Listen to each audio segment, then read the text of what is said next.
तो हेलो मेरे भाई और बहनों, कैसे हो? सब बढ़िया?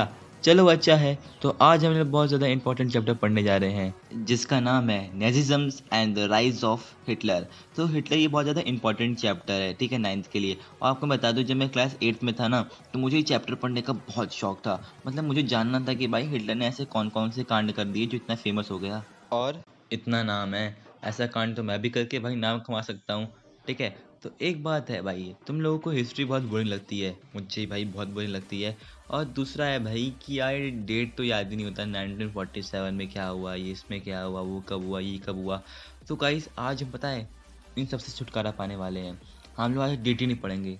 मतलब डेट पढ़ेंगे भाई, डेट तो पढ़ना ही पड़ेगा, हिस्ट्री में डेट ही तो है। तो डेट हम लोग पढ़ेंगे, इसका एक मैं लास्ट में अच्छा सा पार्ट बनाऊंगा। अभी हमें कहानी की तरफ फ्लो में पढ़ते हुए जाएंगे। कहानी समझते हो ना, क्या हुआ क्या हुआ, ठीक है। हम लोग कहानी की तरफ पढ़ते जाएंगे और आपको अच्छे से समझ भी आएगा। और आपको एक काम और करना है, जो मैं बताऊंगा ना आपको खाली इमेजिनेशन करना है।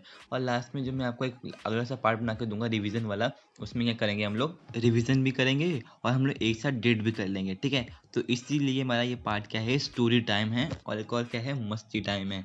तो मस्ती के साथ फ्लो में पढ़ेंगे, जब आपको पूरी कहानी समझ में आ जाएगी तब क्या हुआ क्या हुआ, तो गाइस आपको डेट याद करने में तो बिल्कुल परेशानी नहीं होगी। हाँ, मैं इस पार्ट में थोड़ी बहुत डेट बताऊंगा जो बहुत ज़्यादा इंपॉर्टेंट है। चलो भाई वीडियो को शुरू करते हैं।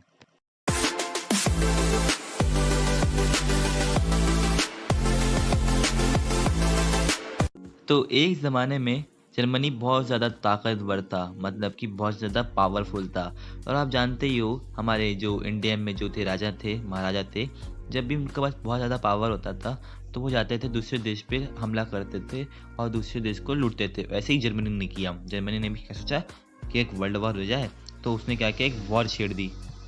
वो भी छोटी मोटी वॉर नहीं, सीधा वर्ल्ड वॉर। मतलब जर्मनी वाले बहुत ज़्यादा पावरफुल हो गए थे, इसलिए अपनी जो देश की लैंड है वो बढ़ाना चाहते थे। मतलब जो आज के समय में अमेरिका है वो पहले जर्मनी बनना चाहती थी। तो अब हम कनेक्ट करेंगे किससे, महाभारत से अपने स्टोरी, ठीक है। महाभारत में क्या हुआ था, दो साइड से लोग लड़ रहे थे। कौन कौन साइड से लड़ रहे थे, एक कौरव साइड, एक या कौन सी साइड, पांडव साइड। ऐसे ही वर्ल्ड वॉर 1 में भी दो साइड से लोग लड़ रहे थे। जो कौरव साइड के थे वो थे सेंट्रल, और जो पांडव साइड के थे वो थे अलाइड। ये मैं आपको पांडव और कौरव इसलिए बता रहा हूँ कि आप कनेक्ट करते हुए चलो और आप भूलो ना, ठीक है। तो अलाइड और सेंट्रल दोनों में बहुत ज़्यादा लड़ाई हुई, मतलब बहुत पावरफुल लड़ाई हुई। और जर्मनी क्या थी, पहले से ही ताकतवर थी, तो जर्मनी ने क्या किया, बेल्जियम में भी अपना कब्जा कर लिया, ठीक है। लड़ते लड़ते बेल्जियम को अपने अंडर कर लिया। तो उससे पहले मुझे ये बताना पड़ेगा किस साइड से कौन सी कंट्री लड़ रही थी। उससे पहले आपको मैं ये बता देता हूँ एक डेट जो है 1940 से 1918। ये वर्ल्ड वॉर 1 की डेट है। वर्ल्ड वॉर 1 1914 में शुरू हुआ था और 1918 में ख़त्म हो गया था। अब कंट्री कौन कौन सी लड़ रही थी सेंट्रल और अलाइड पावर में, तो कंट्री जो सेंट्रल पावर से लड़ रही थी वो है जर्मनी और ऑस्ट्रेलिया। और अलाइड पावर में कौन कौन सी कंट्री थी, रशिया, इंग्लैंड और फ्रांस। और सेंट्रल पावर जीत रही थी, ठीक है। और जब सेंट्रल पावर जीत रही थी तो वर्ल्ड वॉर के खत्म होते ही एक साल पहले यूएसए ने अलाइड पावर को ज्वाइन कर लिया, मतलब अलाइड पावर से लड़ने लगी। जैसे यूएसए ने अलाइड पावर से लड़ना शुरू किया, अलाइड पावर क्या हुई, जीत चुकी थी, मतलब अलाइड पावर जीत गई यूएसए की वजह से। अभी भी जानते हैं हम यूएसए बहुत ज़्यादा ताकतवर है। तो वर्ल्ड वॉर 1 कौन जीता था, अलाइड पावर जीती थी। तो किसकी वजह से जीती थी, यूएसए की वजह से जीत गई थी, कौन, अलाइड पावर। आपके क्वेश्चन पूछ सकते हैं एमसीक्यू टाइप में। अब जैसे कि अलाइड पावर जीत गई तो अब जर्मनी की लगने शुरू हो गए। जर्मनी की लगने के शुरू हो गए, जैसे कि आप जानते ही हो, वॉर भी जब भी होती तो बहुत ज़्यादा लोन ले लिया था जर्मनी ने, और जर्मनी की पैंट भी गीली हो चुकी थी।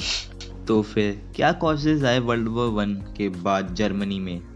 तो ये आपके पेपर में भी पूछ सकता है कि क्या चेंजेस आए वर्ल्ड वॉर 1 के बाद जर्मनी में। तो अपना पहला पॉइंट लिख देना कि क्या, देखो पहला पॉइंट ऐसे लिखना कि देखो पहले क्या चलता था जर्मनी में, मोनार्क सिस्टम चलता था, मतलब राजा का बेटा ही क्या बनेगा, राजा बनेगा। तो क्या हुआ, वर्ल्ड वॉर 1 में हारने के बाद किंग ने क्या कर दिया, एब्डिकेट कर दिया, मतलब कि अपनी किंग की पोस्ट क्या कर दी, छोड़ दी, ठीक है। अब मतलब कि वहाँ पे डेमोक्रेसी सिस्टम चलेगा, ठीक है। तो डेमोक्रेसी सिस्टम चलेगा तो वहाँ पे अपनी जर्मनी पार्लियामेंट बनाएगी, ठीक है। जो जर्मनी पार्लियामेंट की जो डिप्यूटीज वो इलेक्शन लड़ेंगे और क्या करेंगे, अपनी गवर्नमेंट बनाएंगे। और जो जर्मनी पार्लियामेंट थी उसे वहाँ के लोग क्या बोलते थे, रीच टैग बोलते थे। तो अब जर्मनी का अपना खुद का कॉन्स्टिट्यूशन बनेगा और जर्मनी क्या होगी, अपना एक फेडरल सिस्टम बनाएंगी। फेडरल मतलब क्या होता है, two tiers of government. Two tiers of government मतलब कि जैसे कि स्टेट लेवल और सेंट्रल लेवल, जैसे कि पीएम और क्या, मुख्यमंत्री। तो वर्साइल नाम की जगह में जर्मनी और एलाइज के बीच में एक ट्रीटी साइन हुई थी। ट्रीटी मतलब ट्रीट देना नहीं होता, ट्रीटी मतलब समझौता, एक समझौता हुआ। उसमें क्या हुआ, जर्मनी की बहुत ज़्यादा बेइज्जती हो गई। तो ऐसा क्या हुआ था उस ट्रीटी में कि जर्मनी की इतनी बुरी बेइज्जती हो गई। वो तो हम जानेंगे अगले पार्ट में कि ऐसा क्या हुआ कि जर्मनी को इतनी बेइज्जती सहन करनी पड़ी। भाई पहला पहला पार्ट है, नया चैप्टर है, थोड़ा सब्र कर लो, मैं ज़्यादा पढ़ा दूंगा तो माइंड ब्लास्ट हो जाएगा, ठीक है। और ये कौन बुड़बक है यार जो कैमरा हिला रहा है मेरा। तो चलो गाइज मिलते हैं अगले वीडियो में, तब तक लाइक कर दो, शेयर कर दो, सब्सक्राइब कर दो, टाटा।